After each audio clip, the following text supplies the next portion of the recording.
¿Quién lo hizo? Esta pregunta me hace acordar cuando éramos pequeños y en la casa se rompía algo, aparecía algo roto, ¿verdad? Y nuestros padres nos ponían ahí en fila y nos decían, ¿quién lo hizo? Y en la escuela también pasaba algo similar. Sucedía faltaba algo, había una rotura y la maestra nos decía, ¿quién lo hizo? Y nos estábamos mirándonos ahí, a ver quién lo había hecho.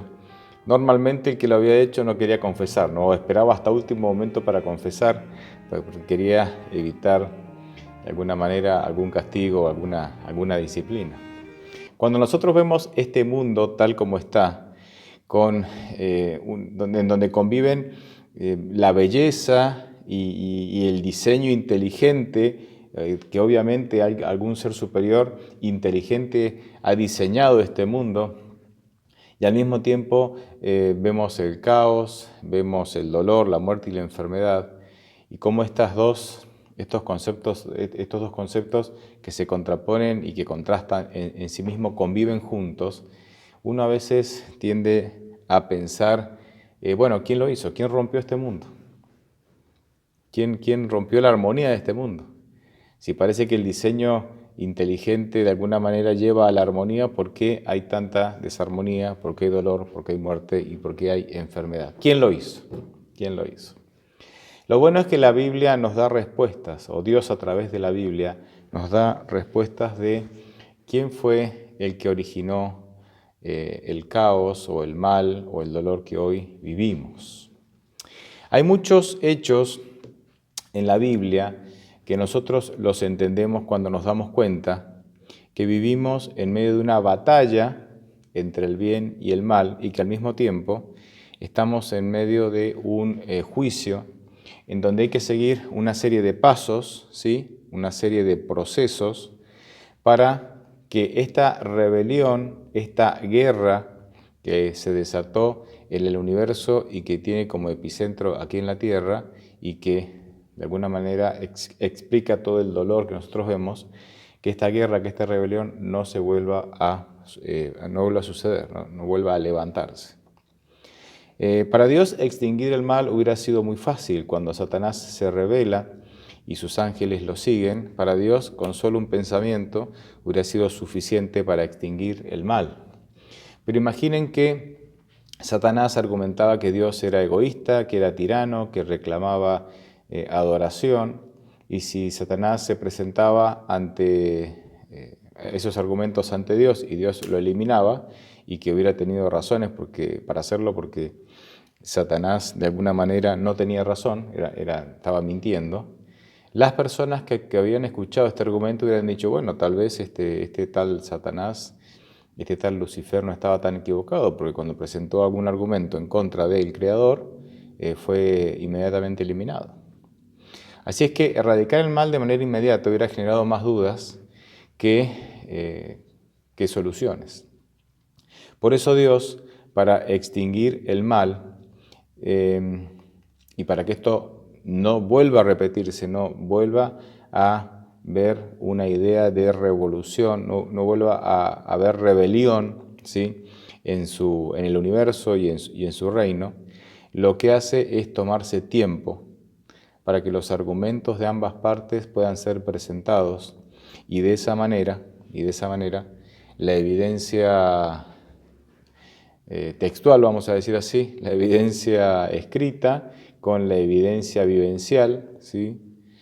de los que se manifiesta en la vida de los seguidores de cada uno de los bandos, ¿sí? de Dios por un lado y de Satanás por otro, pueda llegar a su madurez, ser contrastada por Dios y por el universo, y de esa manera todos llegarán a la conclusión de quién tiene la razón y quién no, quién mentía y quién decía la verdad. Y obviamente todo esto requiere tiempo y obviamente esto es un proceso que por momentos es doloroso, pero que Dios ha prometido sostenernos, ¿sí? en medio de este proceso para que nosotros podamos salir victoriosos en este proceso. Bien, si yo quisiera de alguna manera mostrar con la Biblia o intentar mostrar con la Biblia cómo se desató, cómo nace, con la información que las Escrituras nos dan, este proceso de rebelión, ¿sí? Tal vez cronológicamente el primer texto que habla de esto es Apocalipsis 12, del 7 al 12, ¿sí? Dice allí, de manera breve, yo voy a leer el texto y voy a analizar rápidamente algunas partes del texto. Dice allí, entonces hubo una guerra en el cielo. Miguel y sus ángeles luchaban contra el dragón, luchaban el dragón y sus ángeles, pero no prevalecieron ni se halló ya lugar para ellos en el cielo. Y fue lanzado fuera el gran dragón, la serpiente antigua que se llama Diablo y Satanás, el cual engaña al mundo entero. Fue arrojado a la tierra y sus ángeles fueron arrojados con él.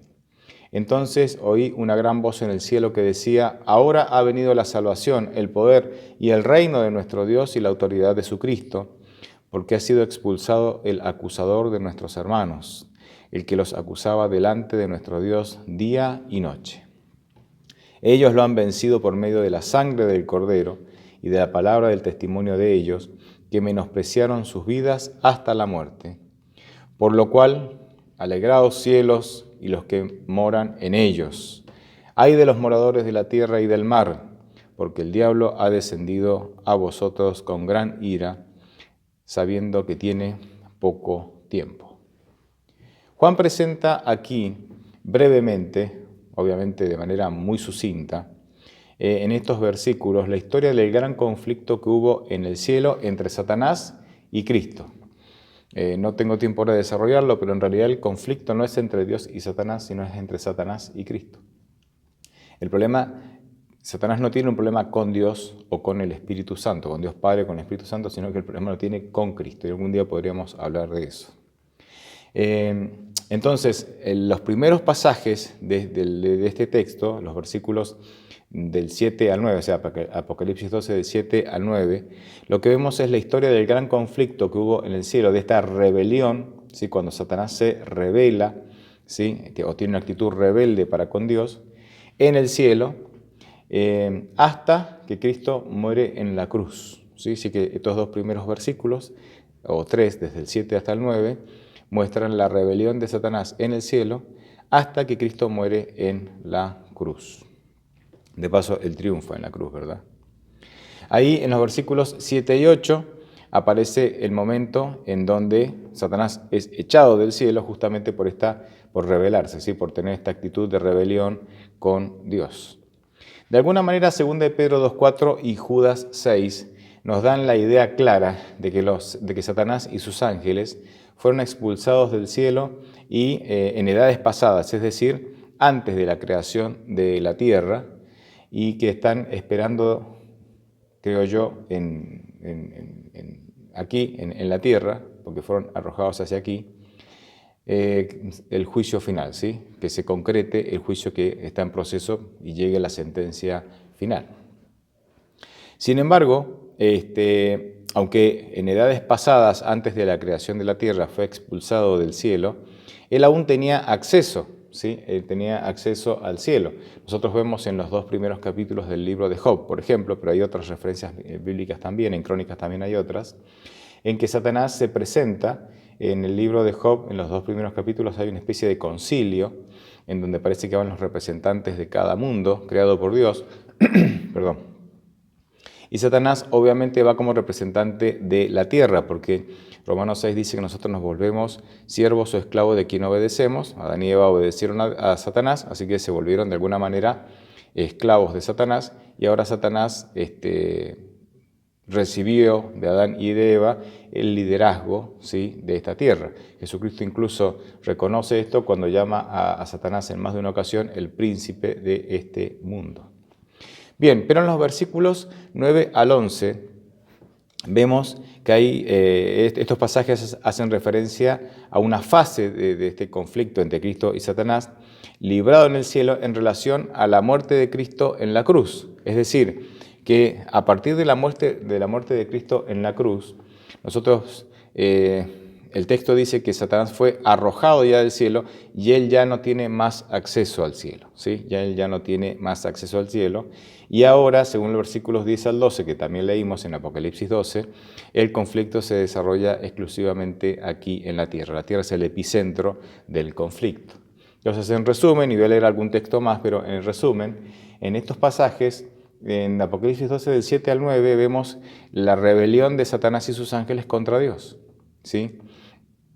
Luego vamos a notar desde el 9 al 12 cómo Satanás es arrojado, expulsado del cielo definitivamente cuando Cristo muere en la cruz, ya que la muerte en la cruz de Cristo de alguna manera desenmascara realmente cómo es Satanás, entonces ya no se le permite entrar al reino de los cielos, y cómo entonces ahora el conflicto tiene como su epicentro aquí el planeta Tierra. Hay un pasaje interesante de Juan 12:31, en donde Cristo, horas antes de su muerte, dice algo que tiene que ver con la expulsión definitiva de Satanás del reino de los cielos. Dice, ahora es el juicio de este mundo. Ahora el príncipe de este mundo, Satanás, será echado fuera. ¿Fuera de dónde? Fuera del cielo. Él había sido expulsado en edades pasadas, antes de la creación de la tierra, seguía teniendo acceso al cielo, como vemos pasajes de Job y algunos otros pasajes, pero a partir de la muerte de la cruz, ¿sí?, él ya sería echado fuera del cielo, él nunca podría volver a las moradas celestiales. Cristo dice que justamente ahora, antes de morir, esto lo dijo horas antes de morir, justamente ahora, bueno, el príncipe de este mundo, Satanás, sería echado fuera a partir de su muerte, ¿sí?, a partir de su muerte. Bien, pocos pasajes que resuman de alguna manera, de manera gruesa, ¿sí?, el desarrollo de este conflicto. La idea es que el tema de hoy y tal vez el tema de la semana que viene podamos ir viendo algunos otros detalles, ¿sí?, en este gran conflicto.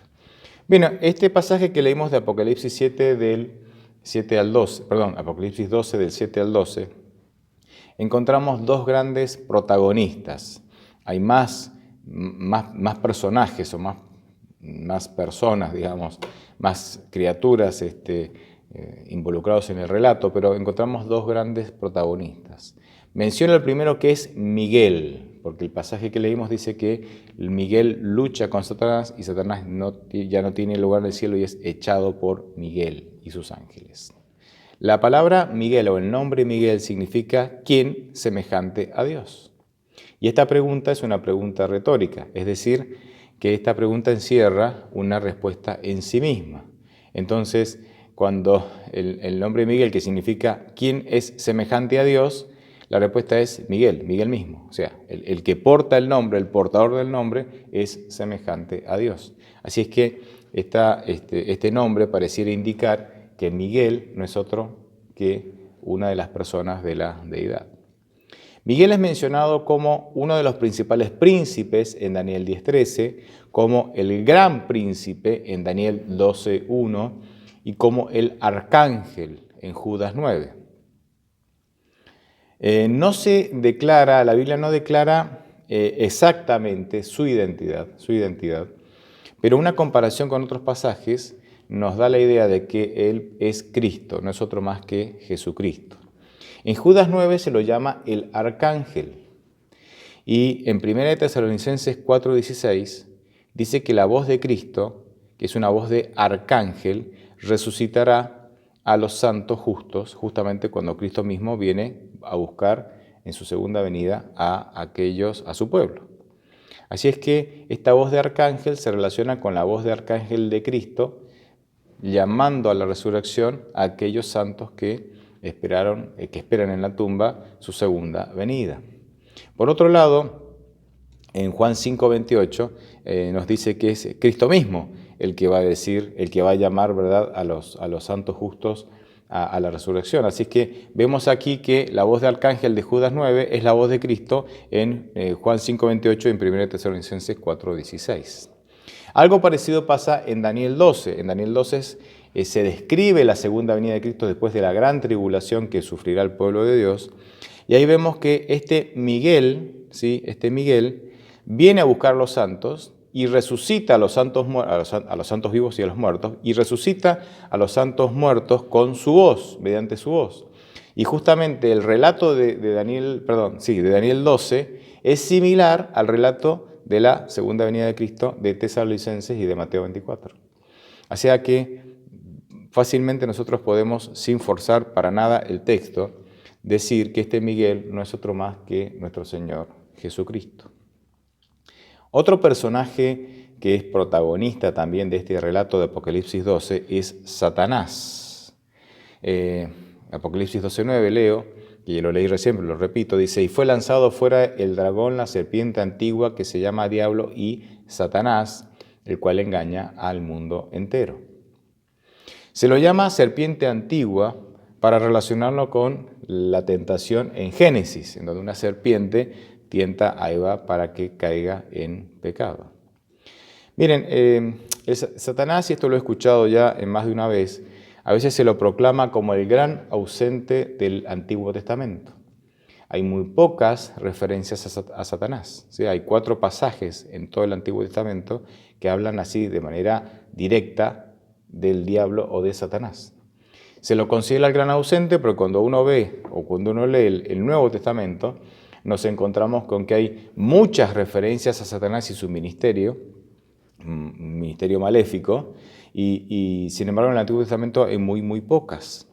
Sin embargo, cuando uno le hace una lectura cuidadosa del Antiguo Testamento, nos encontramos que Satanás está ahí todo el tiempo.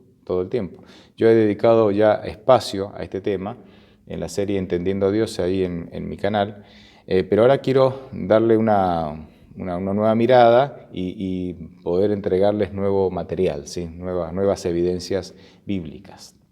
Algo que me llamó mucho la atención es que en el primer libro que se escribe de la Biblia, no es Génesis. El primer libro que se escribe de la Biblia es el libro de Job. Y hay opiniones diversas, pero yo voy a decir lo siguiente. El libro de Job lo escribe Moisés en torno al 1500 a.C., pero parece que la historia de Job no sucede en tiempos de Moisés. Parece que la historia de Job sucede 500 años antes, es decir, en el 2000 aproximadamente antes de Cristo, en la era patriarcal, ¿verdad? Y esto sucedía mayormente, la historia de Job parece que sucedió en lo que hoy es Arabia Saudita, ¿sí? ¿Por qué digo esto? Porque Job es el primer libro que se escribe en la Biblia.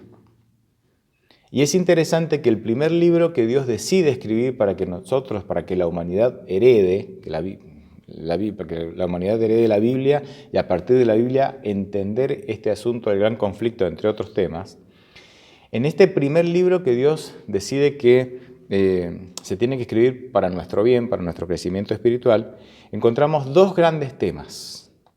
Bueno, más de 2, pero voy a mencionar 2 o 3. El primer gran tema es dar una explicación de por qué hay dolor. Ustedes han leído el libro de Job. Job representa a una persona, o presenta a una persona que le pasan cosas terribles que muy pocas personas en el mundo le han pasado, o ninguna, pero vamos a decir así, muy pocas cosas, a muy pocas personas le han pasado lo que le pasó a Job. Entonces, uno de los grandes temas en este primer libro que Dios quiso que se escribiera para nuestro beneficio en la Biblia, fue explicar por qué hay dolor en el mundo. En segundo lugar, quiso Dios explicarnos a través de este primer libro quién es el originador del dolor.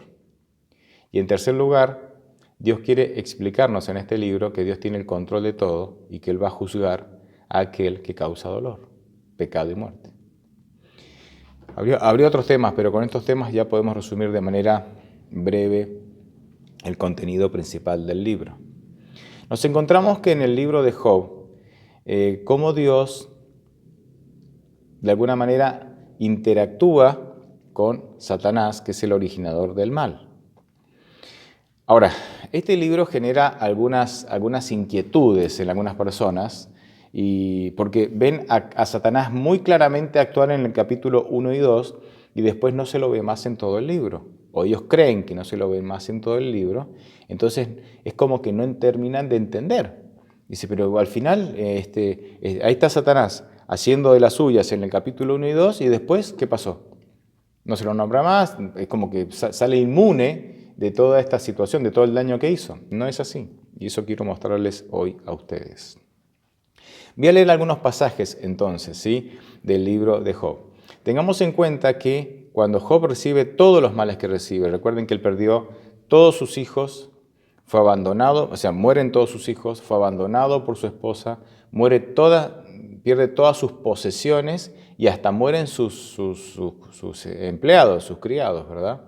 Y no conforme con eso, también dice que enferma de una sarna maligna que llena de llagas su cuerpo desde, dice, la coronilla, ¿verdad?, hasta la punta de sus pies, que generaba una picazón y un dolor insoportables, y él se cubría con cenizas y con un pedazo de olla vieja, que en aquel tiempo las ollas eran de barro cocido, él se rascaba y realmente cayó en un estado de miseria absoluta, social y personal, ¿verdad? También. Y en medio de esa miseria, el libro de Job se desarrolla por medio de un concepto errado, pero bueno, de alguna manera el libro tiene este objetivo también, corregir ese concepto, que el mal viene de Dios, el mal viene de Dios. Por eso cuando Job pierde todo, Job dice Jehová dio, Jehová quitó, bendito sea el nombre de Jehová. ¿Quién fue el que quitó? El que generó todos esos males a Job, Dios. O sea, Job mismo cree que fue Dios. De hecho, cuando uno de sus empleados viene, dice, fuego de Dios bajó del cielo, consumió todo el ganado, dice, y a los pastores solo yo he quedado para contarte esto. ¿De dónde vino el fuego? De Dios, según el empleado, ¿no? De Dios. O sea, y cuando vienen los 4 amigos de Job a charlar con él, ellos alimentan esa misma idea. Es decir, había una idea popular en donde Dios era el originario del mal. También del bien, pero obviamente del mal. Y este libro intenta corregir ese concepto. Y créanme que el final feliz de este libro es que Job entiende ese concepto. Y quiero mostrárselos. En medio de la angustia de la pérdida, y créanme que Job, uno puede entender y hasta justificar, si vale el término, toda la crisis que pasa Job, porque realmente sufrió muchísimo. En medio de esa angustia y creyendo que es Dios el que origina el mal, el que envía el mal a las personas, hay muchos pasajes bíblicos en donde Job reclama a Dios. ¿Sí? Yo voy a leer algunos textos de Job 23, pero hay muchos textos en donde Job reclama a Dios. Job 23, 1 al 7 dice, respondió Job y dijo, hoy también hablaré con amargura, porque es más grave mi llaga que mi gemido. ¿Quién me diera el saber dónde hallar a Dios? Yo iría hasta su morada, expondría mi causa delante de él y llenaría mi boca de argumentos. Yo sabría lo que él me respondiese y entendería lo que me dijera. ¿Contendería conmigo con la grandeza de fuerza? No, sino que él me entendería. Allí el justo razonaría con él y yo escaparía para siempre de mi juez. Cuando él dice allí el justo, él era el justo porque él se consideraba justo. De hecho, Dios mismo en los primeros capítulos de Job dice que era un varón justo. Así que ahí el justo, es decir, Job mismo, dice, razonaría con él, con Dios, y dice que el justo, que es él, escaparía para siempre de su juez. El juez es Dios. O sea, acá en el versículo 7, Job está diciendo, yo que soy justo, razonaría con Dios y entonces Dios entendería que yo no merezco esto, que no merezco ser castigado por él porque yo no hice nada malo y entonces Dios me quitaría esta condena que me ha dado, me quitaría este castigo que me ha dado, me quitaría este dolor que me ha dado. Un reclamo genuino de alguien que ha sufrido tanto y que cree que el mal viene de Dios. Cuando uno entiende eso, se da cuenta que el reclamo es genuino. Bien, cuando vamos llegando al final del libro, después de todas las argumentaciones que hay en el libro, todas apuntando a que Dios lo que hizo fue castigar a Job porque Job fue malo, hizo cosas malas. Cuando vamos llegando al final del libro, encontramos que Job encuentra paz y deja de cuestionar a Dios porque se da cuenta que no ha sido Dios el que ha mandado el mal. No tenemos tiempo, pero Dios le demuestra a través de un concepto popular que hay un ente maléfico, que hay un ser malvado, que es el que genera el mal. Recuerden que Job no tenía la revelación escrita, porque el libro de Job fue el primer libro escrito de la Biblia. O sea, en tiempos de Job no había revelación escrita. Dios le explica a través de un concepto popular, ¿sí?, que hay un ser malvado que es el que genera el mal. Resulta ser que en tiempos de Job existía el Leviatán. ¿Qué era el Leviatán? El Leviatán, en la creencia popular, era un ser malvado y perverso que luchaba contra los dioses buenos, ¿sí? Esto era en las creencias politeístas, pero era un concepto popular, que había un ser malvado que se llamaba Leviatán que luchaba contra, ¿verdad?, contra el bien. Y Dios toma este concepto popular, y esto Dios lo ha hecho muchísimas veces, Jesucristo lo hizo muchas veces, tomando conceptos populares para ilustrar verdades bíblicas, verdades celestiales. Y en el capítulo 41, Él describe a este Leviatán. No voy a leer todo el capítulo porque es largo, pero sí algunos pasajes de este capítulo, y vamos a ir sacando, comparando con otros pasajes, vamos a ir descubriendo la identidad de este ser. Dice Job 41, del 1 al 4. ¿Pescarás tú al Leviatán con un anzuelo o sujetándole la lengua con una cuerda? ¿Le pondrías una soga en las narices? ¿Perforarías con un garfio su quijada?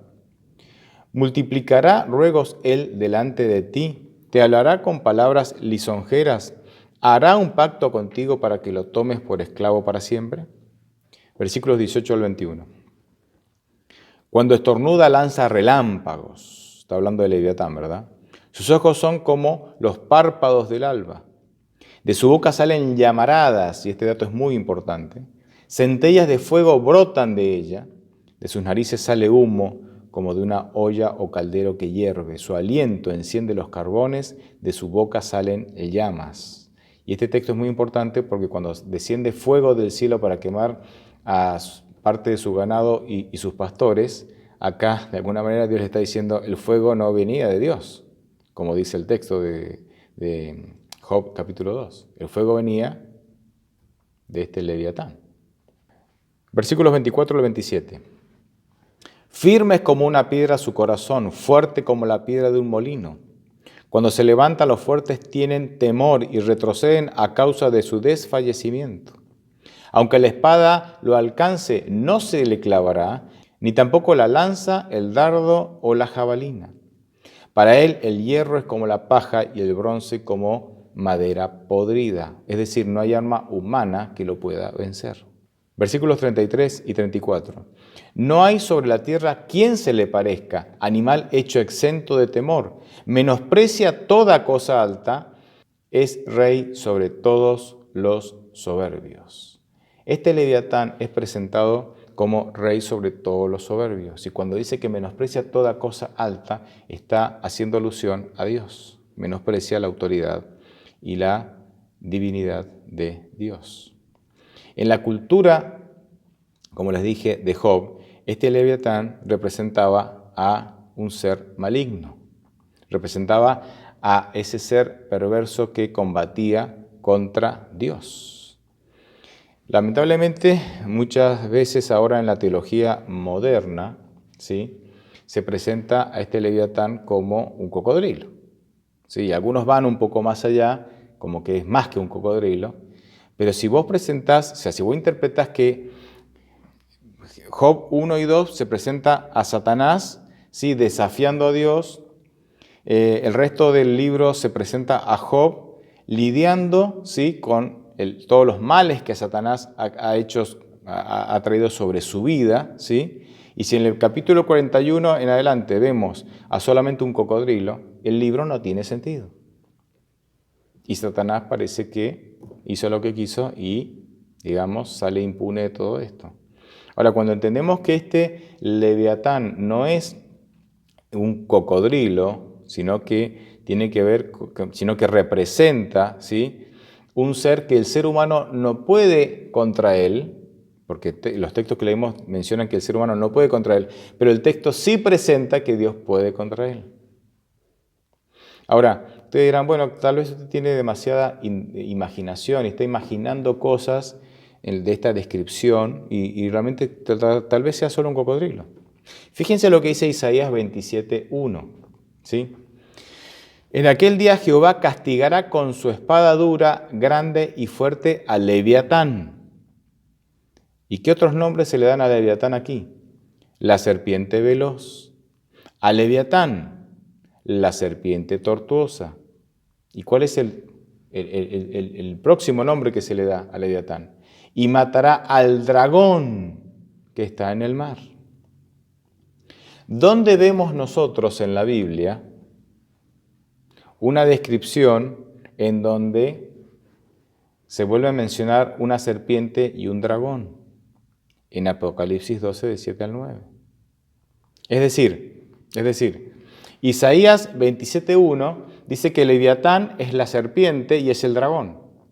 Y en Apocalipsis 12, de 7 al 9, dice que Satanás es la serpiente y el dragón. Entonces, ¿quién es Leviatán en Job? Es Satanás. Es Satanás. Y aquí entonces va cerrándonos el concepto de Satanás en el libro de Job. Porque ahora Job, después de escuchar a Dios, ahora Job entiende. Entiende. Y es por eso que le decía que él hacia el final del libro encuentra paz al entender que no es Dios el que está enviando el mal, sino que es Satanás, que es un ser perverso el que envía el mal. Y él entiende que Dios lo ha sostenido en medio de todas esas luchas y todo el mal que ha sufrido. Job deja de responsabilizar a Dios por lo que le pasa y declara en Job 42, del 3 al 6, y él dice: por tanto yo hablaba de lo que no entendía, cosas demasiado maravillosas para mí que yo no comprendía. Oye, te ruego y hablaré, te preguntaré y tú me enseñarás.